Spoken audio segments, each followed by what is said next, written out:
Hello! Welcome to MS education channel. இன்னைக்கு நம்ம என்ன பார்க்க போறோம் பார்த்தீங்கன்னா, 10த் இங்கிலீஷ் யூனிட் 7ல உள்ள கிராமர் தான் பார்க்க போறோம். இன்னைக்கு நம்ம என்ன கிராமர் படிக்க போறோம் பார்த்தீங்கன்னா, சிம்பிள், காம்ப்ளெக்ஸ் அண்ட் காம்பவுண்ட் தான் படிக்க போறோம்.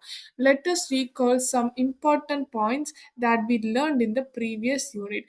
நம்ம போன யூனிட்ல படிச்ச இம்பார்ட்டன்டான பாயிண்ட்ஸ இப்போ நம்ம ரீகால் பண்ணலாம்னு சொல்லியிருக்காங்க. ஜெரண்ட், இன்ஃபினிட்டிவ்ஸ் அண்ட் பார்ட்டிசிபிள்ஸ் ஆர் நான் ஃபைனைட் வெர்ப்ஸ். இதில் ஜெரண்ட், இன்ஃபினிட்டிவ், அதுக்கப்புறம் பார்ட்டிசிபிள் பற்றி படித்தோம். இதெல்லாம் நான் ஃபைனைட் வெர்ப்ஸ்.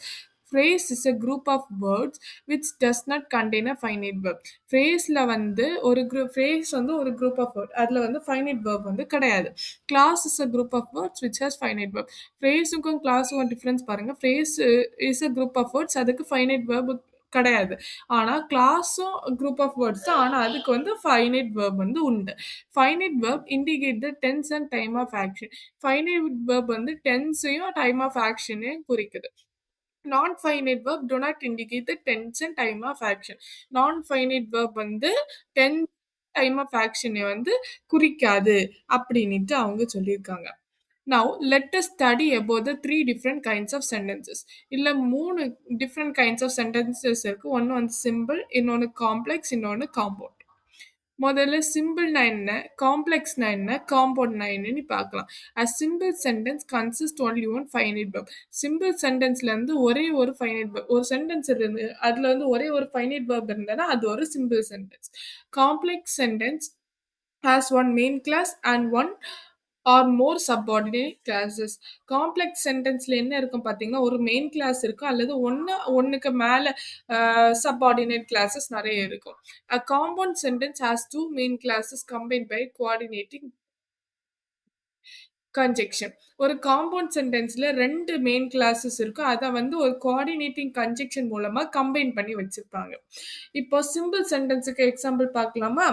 எக்ஸாம்பிள்ஸ் என்னன்னா, Ramu is too poor to buy a bicycle. இதுல இஸ்ங்கிறது சிம்பிள் சென்டென்ஸ் கனெக்ட் பண்ணக்கூடிய finite verb.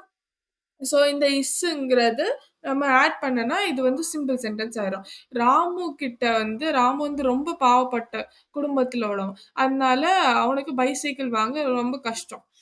Despite his old age Raghav walked fast. அவனுக்கு ரொம்ப வயதா இருந்தாலும் வயதான காரணத்தினாலும் ராகு வந்து ரொம்ப வேகமா நடந்தான். In the event of not consulting a doctor, you can't recover. நீ வந்து டாக்டரை வந்து கன்சல்ட் பண்ணலனா உனக்கு உடம்பு குணமாகாது. On seeing the teacher, the children stood up. Children டீச்சரை பார்த்த உடனே சில்ட்ரன் எல்லாரும் எழும்பிட்டாங்க. Due to heavy downpour the match was cancel. மழை நல்ல பெய்கிற காரணத்தால மேட்ச் வந்து கேன்சல் பண்ணிட்டாங்க. இப்போ காம்ப்ளெக்ஸ் சென்டென்சஸ்க்கு எக்ஸாம்பிள் பார்க்கலாம். Ramu is so poor that he can't buy a bicycle. அதே இதுதான் இதுல Ramu is too poor to buy a bicycle. இது ஒரு சிம்பிள் சென்டென்ஸ். இதை வந்து காம்ப்ளெக்ஸ்ல எப்படி எழுதுறோம்? Ramu is so poor that he can't buy a bicycle. Ramu வந்து ரொம்ப பாவப்பட்ட குடும்பத்துல இருந்து ஏழையா இருந்தனால அவனால பைசைக்கிள வாங்க முடியல. Though Raghav was old he walked fast. Raghav வந்து என்ன இதுல வந்து எப்படி மாத்தணும் நம்ம?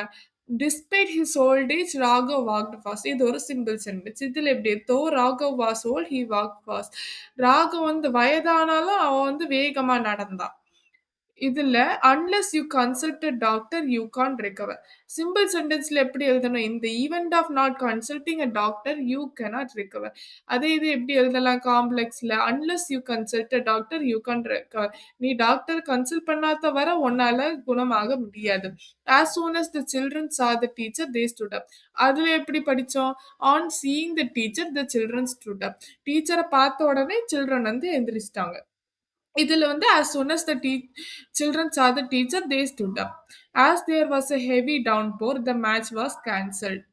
மழை பெஞ்ச காரணத்தால மேட்ச் வந்து கேன்சல் பண்ணிட்டாங்க. அதுல எப்படி எழுதணும்? சிம்பிள்ல due to a heavy downpour the match was cancelled. இப்போ காம்பவுண்ட் அதே எக்ஸாம்பிள்ஸ் தான். ஆனா காம்பவுண்ட் சென்டென்ஸ் எப்படி மாத்துறது பார்க்கலாம். Ramu is very poor and he cannot buy a bicycle. Ramu வந்து ரொம்ப ஏழையா இருந்தா அதனால அவனால பைசைக்கிள் வாங்க முடியல. Raghav was old yet he walked fast. Raghav வயதானாலும் அவன் வேகமா நடந்தான். You consult a doctor otherwise you can't recover. நீ டாக்டர் கன்சல்ட் பண்ணாத வரை உன்னால ரெக்கவர் பண்ண முடியாது. The children saw the teacher and they stood up. Children வந்து டீச்சரை பார்த்த உடனே அவங்க எந்திரிச்சிட்டாங்க. There was a heavy downpour and the match was cancelled. மழை பெஞ்ச காரணத்தால மேட்ச் வந்து கேன்சல் பண்ணியிருக்காங்க. In the above sentences, the words highlighted or conjunction. இந்த சென்டென்ஸ்ல பார்த்துட்டீங்கன்னா, இந்த வேர்ட்ஸ் வந்து ஹைலைட் பண்ணி வச்சிருக்கேன்ல, இதெல்லாம் கன்ஜங்ஷன்ஸ். இத வந்து கோஆர்டினேட்டிங் கன்ஜங்ஷன். ஒரு மெயின் கிளாஸ வந்து கோஆர்டினேட்டிங் கன்ஜங்ஷன் வந்து அ இணைக்குது. அப்போ வந்து அது ஒரு காம்பவுண்ட் சென்டென்ஸ் ஆகுது. இப்போ நம்ம எக்ஸர்சைஸ்க்குள்ளாடி போலாம். Transform the sentence following sentences as instructed. பிராக்கெட்ல வந்து ஒரு சென்டென்ஸ் குடுத்துருக்காங்க. அதுக்கு பிராக்கெட்ல இருந்து இந்த சென்டென்ஸா நீ மாத்து அப்படின்னு சொல்லியிருப்பாங்க. அத வந்து நம்ம அந்த சென்டென்ஸா மாத்தி எழுதணும். வாங்க எக்ஸர்சைஸ்க்குள்ளாடி போலாம். On seeing the teacher the children stood அப். இத வந்து காம்ப்ளெக்ஸ் எப்படி மாத்துறது பார்க்கலாம். வென் த சில்ட்ரன் சா த டீச்சர் தே ஸ்டுட் அப். எப்போ சில்ட்ரன் வந்து டீச்சரை பார்த்தாங்களோ அப்பவே அவங்க எந்திரிச்சிட்டாங்க. At the age of 6 Varsha started learning music. இத வந்து காம்ப்ளெக்ஸா மாத்தலாம். When Varsha was 6 years old she started learning music. Varsha 6 வயசுல இருக்கச்சில அவ வந்து மியூசிக் படிக்க கத்துக்கிட்டா. As Varun is a voracious reader, he buys a lot of books. இத வந்து சிம்பிள் சென்டென்ஸா மாத்தணும். இப்போ ஒரேஷியஸ்னா என்ன அர்த்தம் பார்த்தீங்கன்னா, ரொம்ப ஃபாண்ட். இந்த புக்குக்கு ரொம்ப ஃபாண்ட் ஆஃப் ரீடிங் புக்ஸ் உண்டுல்ல. இப்போ எனக்கு புக் படிக்கிறது நல்லா பிடிக்கும். அப்டின்னா இந்த புக்கு தவிர வேற நெறைய புக்கு எடுத்து அத படிக்கிறது பிடிக்கிறது தான் ஒரேஷியஸ்ன்னுட்டு சொல்லுவாங்க. ஃபாண்ட்ன்னுட்டு அர்த்தம் ஒரேஷியஸ் தான். அப்ப இந்த சென்டென்ஸ நம்ம சிம்பிளா மாத்தணும். Being a voracious reader Varun buys a lot of books. வருணுக்கு புக் படிக்க நல்லா பிடிச்சிருக்கனால அவன் நெறைய புக் வாங்குறான். Walk carefully lest you will fall down. இத காம்ப்ளெக்ஸா வந்து மாத்தணும். இப்போ if you walk carefully you will not fall down. நீ கேர்ஃபுல்லா நடந்தனா நீ கீழ விழமாட்ட. இதுல வந்து லெஸ்ட்னா அன்லெஸ்ன்னுட்டு அர்த்தம் பார்த்துக்கோங்க. Besides being a dancer she is a singer. இத வந்து காம்பவுண்டா மாத்தணும். She is a dancer and she is a singer. அவ ஒரு டான்ஸரும் அவ ஒரு சிங்கரும். He is sick but he attends the rehearsal. இத வந்து சிம்பிளா மாத்தணும். Simple sentence. In spite of being sick he attends the rehearsal. அவன் உடம்பு சரியில்லாத சமயமும் அவன் ரிஹர்சல வந்து அட்டெண்ட் பண்றான். If Meena reads more she will become proficient in the language. ப்ரொஃபிஷியன்னா என்ன பார்த்தீங்கன்னா, அந்த லாங்குவேஜ்ல வந்து எக்ஸ்பெர்ட்டா மாறிருவா. இத வந்து காம்பவுண்டா மாத்தணும். Meena should read more and she will become proficient in the language. Meena வந்து நெறைய படிச்சனா அந்த லாங்குவேஜ்ல அவ வந்து எக்ஸ்பெர்ட் ஆயிருவா. He confessed that he was guilty. இத வந்து சிம்பிள் சென்டென்ஸா மாத்தணும். He confessed his guilt. அவன் தப்ப உணர்ந்துட்டான். The boy could not attend the special classes due to his mother's illness. இத காம்பவுண்டா மாத்தணும்.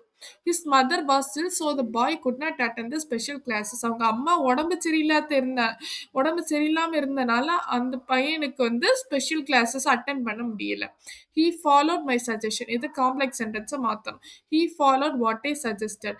அவன் வந்து நான் என்ன சஜஸ்ட் பண்ணேனோ அத வந்து ஃபாலோ பண்ணான். இப்போ வந்து combine the pair of sentences below into simple, complex and compound. ஒரு சென்டென்ஸ் இருக்கு. அத வந்து simple sentence, complex sentence, compound sentence ஆட்டு மாத்தணும்னுட்டு சொல்லியிருக்காங்க. ராதா வாசில். ராதாக்கு உடம்பு சரியில்ல. She was not hospitalised. அவ வந்து ஹாஸ்பிட்டல் அட்மிட் ஆகவும் இல்ல. இத எப்படி சிம்பிளா மாத்துறது? Being ill Radha was not hospitalised. உடம்பு சரியில்லாத போதில ராதா வந்து ஹாஸ்பிட்டல்ல அட்மிட் ஆகல. காம்ப்ளெக்ஸ் வந்து எப்படி எழுதுறது? Though Radha was ill she was not hospitalised. உடம்பு சரியில்லாத சமயம் அவ வந்து ஹாஸ்பிட்டல்ல வந்து அட்மிட் ஆகல. Compound Radha was ill but she was not hospitalised. ராதாக்கு உடம்பு சரியில்ல. அது உண்மைதான். ஆனா அவ ஹாஸ்பிட்டல்ல அட்மிட் ஆகல. The students were intelligent. Students வந்து நல்ல இன்டெலிஜென்ட் உள்ளவங்க. They could answer the questions correct. அதனால அவங்க கொஸ்டின்ஸ் வந்து கரெக்டா ஆன்சர் பண்ண முடியும் அவங்களால. இது எப்படி சிம்பிளா மாத்துறது? Being intelligent. அவங்க இன்டெலிஜென்ட்டா இருந்த சமயம் the students could answer the questions correctly. Students வந்து கொஸ்டின்ஸ் வந்து கரெக்ட்டா ஆன்சர் பண்ண முடிஞ்சது. ஆஸ் காம்ப்ளெக்ஸ எப்படி மாத்துறது? As the students were intelligent. Students வந்து இன்டெலிஜென்ட்டா இருந்தனால they could answer the questions correctly. அதனால அவங்களால கொஸ்டின்ஸ் வந்து கரெக்ட்டா ஆன்சர் பண்ண முடிஞ்சது. காம்பவுண்ட எப்படி மாத்துறது? தி ஸ்டூடண்ட்ஸ் வேர் இன்டெலிஜென்ட். ஸ்டூடண்ட்ஸ் வந்து நல்ல இன்டெலிஜென்ட்டா இருந்தாங்க. So they would answer the questions correctly. அவங்க நல்ல இன்டெலிஜென்ட்டா இருந்தனால, அவங்களால கொஸ்டின்ஸ் வந்து கரெக்ட்டா ஆன்சர் பண்ண முடியும். ஐ மஸ்ட் கெட் அ விசா. எனக்கு விசா கிடைக்கணும். ஐ கேன் டிராவல் அப்ராட். அதனால அ அப்ராடுக்கு என்னால டிராவல் பண்ண முடியும். சிம்பிள் சென்டென்ஸ் எப்படி மாத்துறது? I must get a visa to travel abroad. வெளிநாட்டுக்கு போணுமா? விசா வாங்கணும் கண்டிப்பா. Complex. If I want to travel abroad. வெளிநாட்டுக்கு போகணுமா? I must get the visa. அப்படின்னா எனக்கு விசா கண்டிப்பா வேணும். காம்ப்ளெக்ஸ். இது வந்து காம்பவுண்ட் சென்டென்ஸு. அப்போ காம்பவுண்ட் சென்டென்ஸ் எப்படி மாத்துறது? I must get a visa. எனக்கு விசா கிடைச்சாகணும். Or I can travel abroad. அல்லது விசா கிடைக்கலன்னா என்னால அப்ராடுக்கு டிராவல் பண்ண முடியாது. I saw a tiger. It was wounded. நான் ஒரு டைகர பார்த்தேன். அது காயங்களோட இருந்தது.